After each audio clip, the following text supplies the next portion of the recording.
The second song on the CD is a song called All Right, All Right, All Right. All right, all right, all right, all right.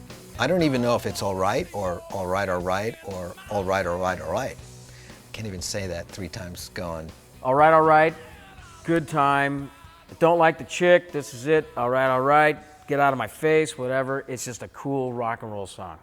It's just pretty much about, you know, a relationship. You're just sick of this person. And it's like, all right already. You know, like if it was an older New York person, it'd say, all right already. You know, all right already, right? You know, well, that's what I'm basically saying. All right, all right, all right, all right, all right. I'm so sick of this, you know. I don't want to hear about this anymore. I don't want to see your face in my space. I just don't want, you know. This song we wrote on tour. We actually wrote All Right, in the dressing room, and Joe started playing this riff, and Chad was playing drums, and I started singing, all right, all right, all right, all right. And it was so, and Mike instantly chimed in with the vocals. And it was like an instant Chickenfoot song, and everybody started playing some stuff around it. And as we were walking on stage that night, it was like, somebody recorded that, right? Okay, we need a bridge in the solo section.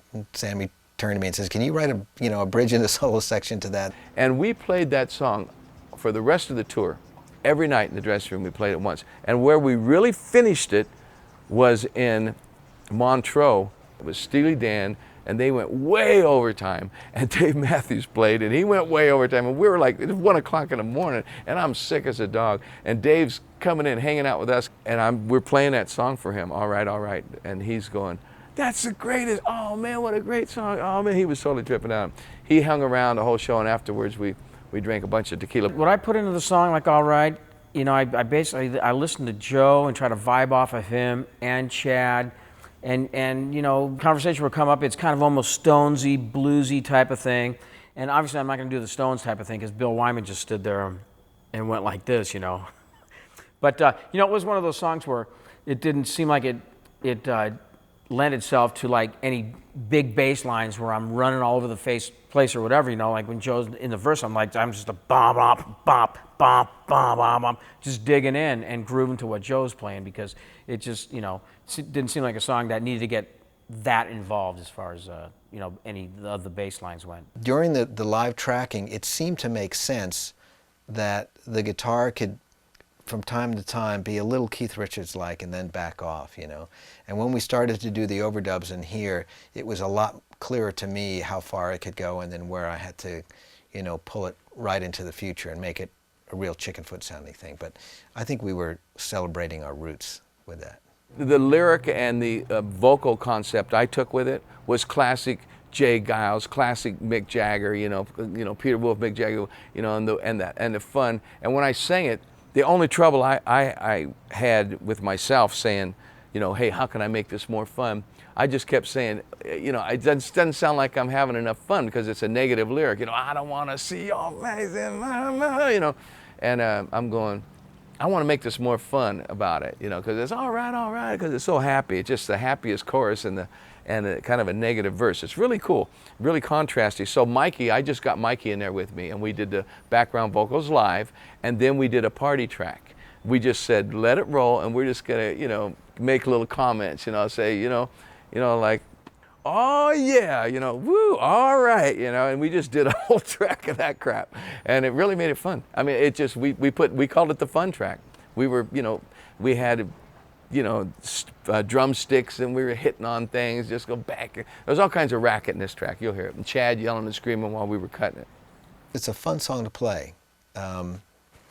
It was cool to get Mike Keneally in on the little chorus figure where you know, the opening figure basically has just the chords, but it doesn't have this little melodic thing that, you know, it's got that little thing in there.